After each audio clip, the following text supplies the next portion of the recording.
어떤 목사님이 건물을 임대를 하고 그 건물주를 만났다고 합니다. 근데 이 건물주가 이렇게 말을 했대요. 자기는 신이 있는지 없는지 잘 모르겠다. 그런데 우리 딸이 예수를 믿는다 그러더래요. 근데 나중에 알고 보니까 그 딸의 남편이 사위죠. 얼마 전에 큰 교통사고가 나서 얼굴을 빼놓고 몸 전체에 신경이 마비됐다는 거예요. 식물인간이 된 거죠. 엄청난 불행을 당한 겁니다. 그런데 그 다음 이야기가 크게 감동이 되었다고 합니다. 그 딸이 자기 남편이 그렇게 신경이 마비돼 가지고서 움직일 수 없게 되어졌는데 하나님께 이렇게 기도를 했다고 합니다. 하나님, 아무 걱정하지 마세요. 제가 우리 남편을 성심성의껏 잘 돌볼게요. 이렇게 기도를 했대요. 그 딸뿐만이 아니라 신이 없는지 있는지 잘 모르겠다고 하는 이 건물주의 가족, 그 처가댁이죠. 이 가족들 전체가 이 아픈 사위를 성심껏 최선을 다해서 돌보고 있다고 합니다. 이 말을 듣는 순간 이 목사님이 이런 생각이 들었대요. 입으로만 하나님을 믿는다고 하는 사람들보다 1000배는 낫다. 우연인지는 모르지만 자기가 그동안에 건물에 세를 들었었는데 전부 다 100% 다 개신교인 건물주를 만났답니다. 근데 그 두 번째 건물주는 입만 열면 자기가 하나님께 얼마나 축복을 받았는지 서울에 본인 소유의 빌딩이 21채나 있다고 하나님께서 축복하셨다고 그렇게 입버릇처럼 자랑을 했다고 합니다. 그런데 월세는 단 1원도 깎아주지 않았대요. 그리고 기간이 아직도 많이 남았는데 쫓아내다시피 쫓겨나왔다고 합니다. 여러분, 과연 믿음이 뭘까요? 우리가 신자가 됐다라는 것이 어떤 의미를 갖는 걸까요? 그 목사님은 이런 말을 했습니다. 하나님이 있는지 없는지 모르겠다면서도 하나님을 지극히 공경하는 것처럼 사는 사람과 입만 열면 종교적인 언어를 남발하면서도 하나님이 없는 것처럼 사는 사람, 누가 더 예수님의 정신에 가까울까? 누가 진짜로 믿는 사람일까? 바로 이 문제가 오늘 본문이 말하는 믿음의 문제입니다. 오직 믿음으로 구원 받는다라고 하는 이것은 종교개혁의 위대한 가르침입니다. 흑암 가운데 있던 사람들에게 신선하고 성경적인 구원의 메시지를 재발견하게 해준 것이죠. 문제는 오직 믿음만 있으면 어떻게 살아도 우리의 구원에는 아무 지장이 없다라고 오해가 됐다라는 거죠. 그래서 어떤 사람들은 로마서나 갈라디아서를 중심으로 하는 이신칭의, 즉 믿음으로만 의롭다함을 강조했던 이 종교개혁의 전통 때문에 한국교회가 윤리적으로 타락을 한 것이다. 그러니 이 문제를 해결하려면 야고보서의 가르침을 따라서 이행칭의를 강조해야 된다. 이행칭의가 뭐예요? 행함으로 의롭다함을 강조해야 한다라고 주장을 하기도 합니다. 말하자면 로마서, 갈라디아서와 야고보서를 서로 모순되고 대립되는 것으로 잘못 착각했다라는 이야기죠. 그러나 여러분, 믿음과 행함은 마치 천칭저울 같은 겁니다. 이 천칭저울, 제가 그림을 잘 못 그렸지만 잘 보십시오. 이 천칭저울은 어느 한쪽이 올라가거나 어느 한쪽이 내려가나 이렇게 되는 것이 아닌 거죠. 야고보가 행함을 강조하는 것은 개신교가 목숨을 걸고 전파하고 지켜왔던 오직 믿음을 포기하라는 것이 아니에요. 오직 믿음을 전제로 하고 참 믿음이 뭐냐를 말하고자 하는 것이죠. 행위를 강조하면 믿음이 배제되고 제한되고 축소되는 것이 아닙니다. 믿음을 삶의 차원에서 바라보는 것이죠. 루터가 종교개혁을 할 때는 행위를 부정한 것이 아니에요. 인간의 공로를 내세워서 신앙을 미신화시킨 천주교의 비성경적인 모습을 개혁한 거죠. 그러기 위하여서 오직 믿음을 강조했던 것이에요. 잊혀져 가던 하나님의 은혜와 그리스도의 복음의 완전성을 되찾으려 했던 것이죠.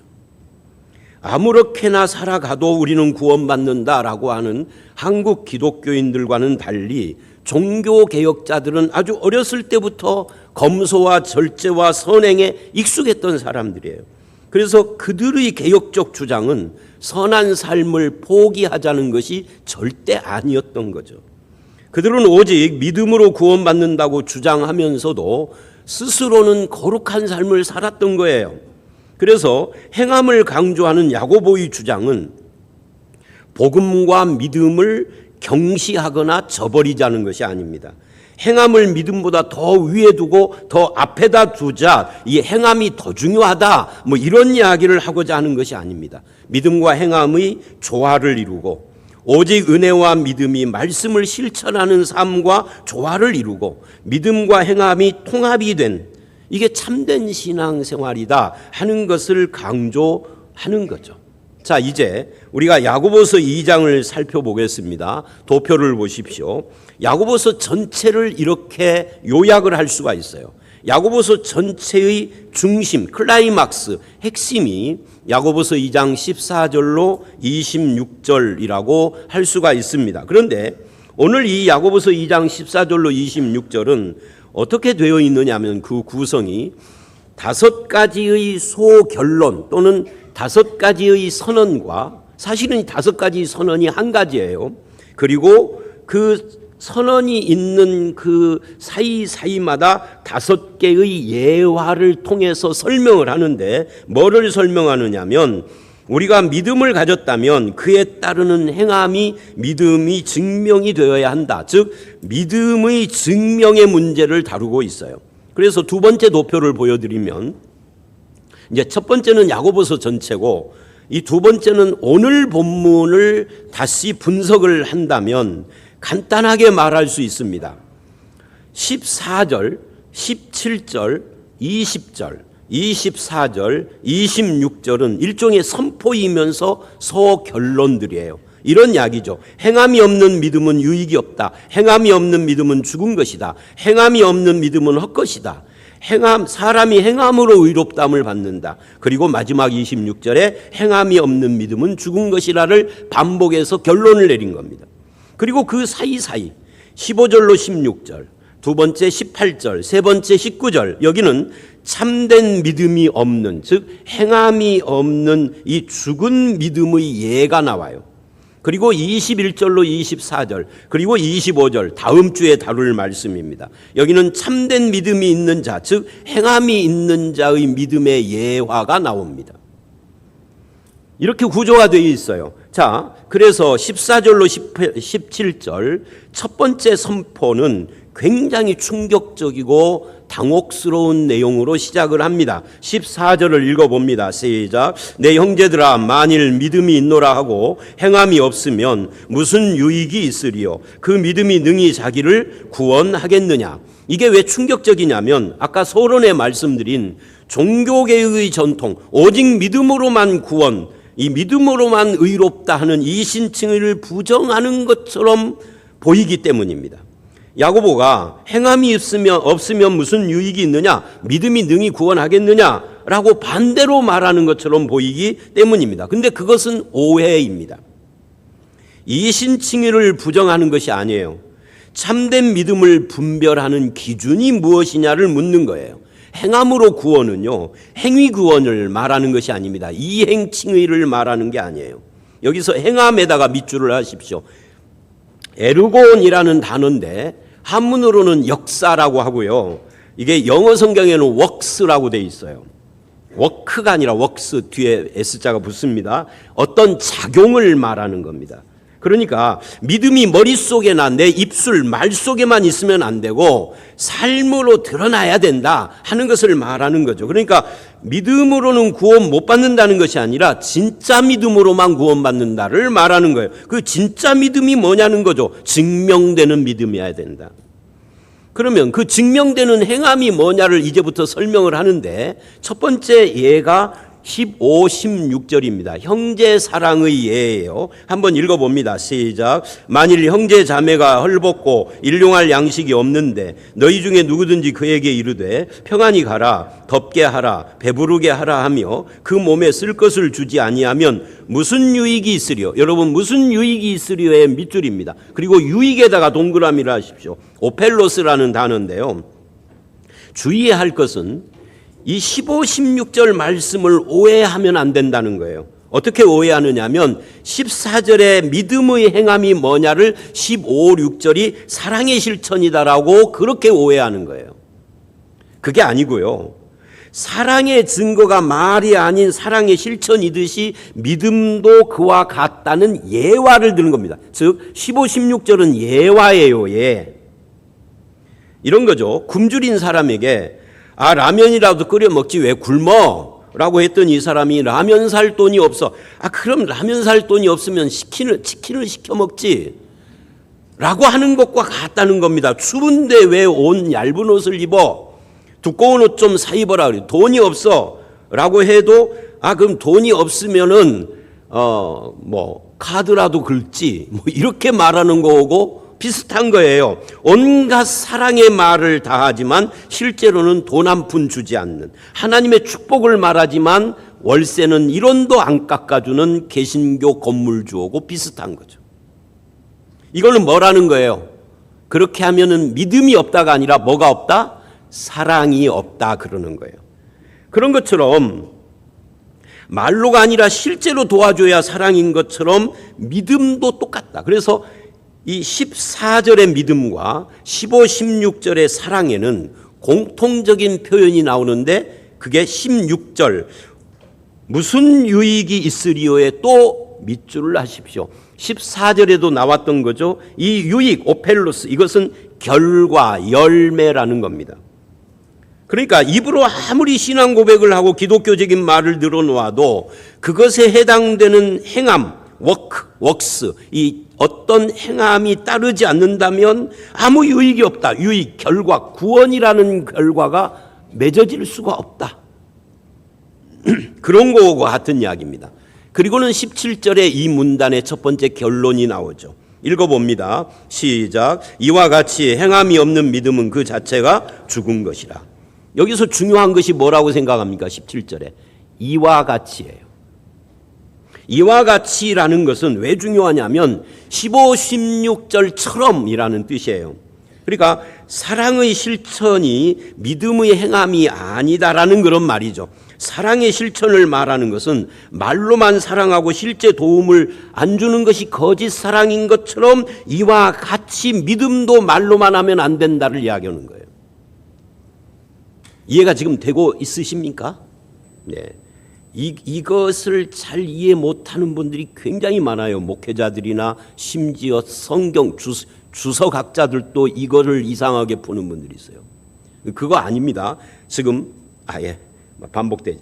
그다음에 두 번째 우리가 이 본문에서 18절을 보면 다시 행함은 믿음과 분리되는 것이 아니다라고 하는 것을 두 번째 예로 드는데 어떤 사람의 예입니다. 자, 읽어봅니다. 시작. 어떤 사람은 말하기를 너는 믿음이 있고 나는 행함이 있으니 행함이 없는 내 믿음을 내게 보이라. 나는 행함으로 내 믿음을 내게 보이리라 하리라. 자, 여기서도 잘 보셔야 합니다. 자, OX를 물어보겠습니다. 우리 교회 OX는 답이 뭐라고요? X. 예. 자, 잘 들어보십시오. 내가 행함을 보이리라. OX. 아니, 아까 우리 교회 OX는 뭐냐고 그러니까 크게 대답을 하더니 진짜 질문을 했더니 대답이 좀 이상해요. 다시 묻습니다. 준비가 안 돼서 그런 것 같으니까. 내가 행함을 보이리라. OX. 뭔지는 몰라도 X죠. 자, 이 본문을 잘 보라는 거죠. 내가 행함을 보이리라가 아니에요. 행함으로 믿음을 보이리라예요. 행함을 보이리라가 아니라 행함으로 믿음을 보이리랍니다. 그러니까 믿음을 보이는 이 보이리라에다가 밑줄 또 하십시오. 보인다라는 게 뭐예요? 증명이라는 거죠. 이 믿음의 증명이 다른 것으로는 불가능하고 행함으로만 가능한 것이기 때문에 행함이 없으면 뭐라는 거예요? 죽은 믿음이 아니라 없는 믿음인 거죠. 믿음이 있었는데 죽은 게 아니라 원래부터 없는 거예요. 행함과 믿음이 아닙니다. 믿음이 아닌 행함도 아닙니다. 행함 플러스 믿음도 아닙니다. 뭐예요? 행함은 믿음을 보이는 증거라는 거죠. 참 믿음은 세상적인 가치관에 의해서 흔들리지 않는 것인데 그게 행함 있는 믿음이에요. 저와 여러분도 그렇게 사시기를 주의 이름으로 축원합니다. 19절 20절에는 성경적인 예가 나와요. 지금까지는 예 두 개가 성경에서 나온 게 아니라 일반적인 예였어요. 근데 이제 성경적인 예를 드는 겁니다. 세 개가 나오는데 오늘은 첫 번째 것만 말을 하는데 그게 귀신도 믿는 예예요. 읽어봅니다. 19절 시작. 내가 하나님은 한 분이신 줄로 믿느냐? 잘하는도다. 귀신들도 믿고 떠느니라. 귀신들도 믿고에다가 밑줄로 하십시오. 떠느니라. 이거는 말이죠. 누가복음 8장 28절에 나오는 사건이에요. 마태복음에도 마가복음에도 나옵니다. 공관복음에 다 나오는 사건은 이것이 제자들에게 깊이 각인이 됐다는 의미이죠. 누가복음 8장 28절을 읽어보시면 한번 읽어봅니다. 28절 시작. 예수를 보고 부르짖으며 그 앞에 엎드려 큰 소리로 불러 이르되 지극히 높으신 하나님의 아들 예수여. 지금 귀신 들린 사람이 하는 말이에요. 제자들은 아직도 예수님이 하나님이신 줄 모릅니다. 그런데 귀신은 예수님이 지극히 높으신 하나님의 아들이라는 것을 정확히 알고 영안이 떠져서 정확한 지식을 가지고 알 뿐만 아니라 믿고 예수님이 하나님의 아들이라는 걸 믿고 두려워 떨기까지 합니다. 마치 행함이 있는 것처럼 보여요. 그러나 이 믿음은 구원에 이르는 믿음이 아니다는 거예요. 예수님이 하나님의 아들이고 구약에 약속된 그 메시아고 이거를 안다고 해서 그걸 고백한다고 해서 참 믿음은 아니에요. 안 믿는 사람들도 빡빡머리 돌 있잖아요. 가도 성경을 읽어봐가지고 집안이 기독교인이라 다 알아. 근데 예수를 부정해. 안 믿어. 믿음의 대상에 대한 전인적인 의존이 없기 때문인 겁니다. 그래서 귀신이 이렇게 말을 합니다. 그 다음 지극히부터 다시 읽어봅니다. 시작. 지극히 높으신 하나님의 아들 예수여, 당신이 나와 무슨 상관이 있나이까? 당신께 구하노니 나를 괴롭게 하지 마옵소서. 그러니까 귀신은요, 예수가 하나님의 아들이신 것도 나를 괴롭게 할 뿐, 괴롭게 한다는 게 뭐예요? 심판이죠. 심판하실 분이라고 정확하게 알았지만 뭐가 없었느냐면 그 예수님하고 나하고의 관계, 상관, 관계를 부정하는 거예요. 신앙은 관계 맺기인데 예수를 의지하지 않는다 그 말이죠. 예수께 간구하면 응답받을 것이라 믿고 간구를 해요. 그래서 응답도 받아요. 귀신이 그 다음 구절에 나와요. 그런데 기도하고 응답도 받았지만 예수 그리스도와의 상관성, 즉 예수를 믿고 의지하고 순종하는 이걸 부정하는 거예요. 그러니 행함이 없는 거죠. 이걸 지금 야고보가 이 사건을 인용하고 있는 겁니다. 예수 그리스도를 통한 구속의 계획도 알았지만 그 구속이 나를 위한 것이다라고 받아들이지 않고, 이 참된 믿음이 아니죠. 참 믿음은 그 예수님이 나오고 어떤 관계냐, 그분이 나에게 어떤 분이냐를 말로만이 아니라 고백한 대로 믿고 살아가는 것, 그거를 참 믿음의 행함이라 그러는 거예요. 믿음은 관계 맺기다라는 것을 보여주는 성경의 구절들이 너무너무 많습니다. 그중에 몇 구절을 보면 여러분도 잘 아시는 요한복음 14장 6절 말씀을 보면 이렇게 되어 있습니다. 내가 곧 길이요 진리요 생명이니 나로 말미암지 않고는 아버지께로 올 자가 없다. 이렇게 말을 하는데 예수님이 곧 영어로 더입니다. 유일한 생명이시다. 예수 유일한 생명, 예수 이꼴 영생이라는 거예요. 왜? 하나님만이 영원한 분인데 예수님이 하나님이니까 예수님의 생명이 영생인 거죠. 그 예수님 스스로 선포한 겁니다. 그리고는 요한일서 5장 11, 12절에 이렇게 말을 해요. 읽어봅니다. 시작. 또 증거는 이것이니 하나님이 우리에게 영생을 주신 것과 이 생명이 그의 아들 안에 있는 그것이니라. 무엇을 증거한다는 거예요? 우리에게 영생 주신 것 증거한다. 증거 첫 번째, 그 생명이 예수 안에 있는 것이다. 그 생명이 영생이에요. 예수 안에 있는 영생.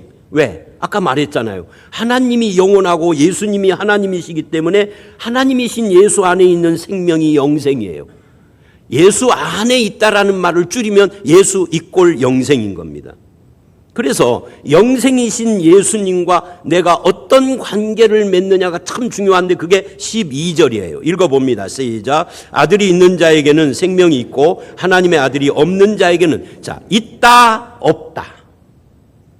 있다. 예수가 있는 자, 예수가 없는 자. 이게 영생이 있는 자, 없는 자라는 거예요. 왜? 예수 그리스도가 영생이시니까. 이 관계예요. 있다 없다.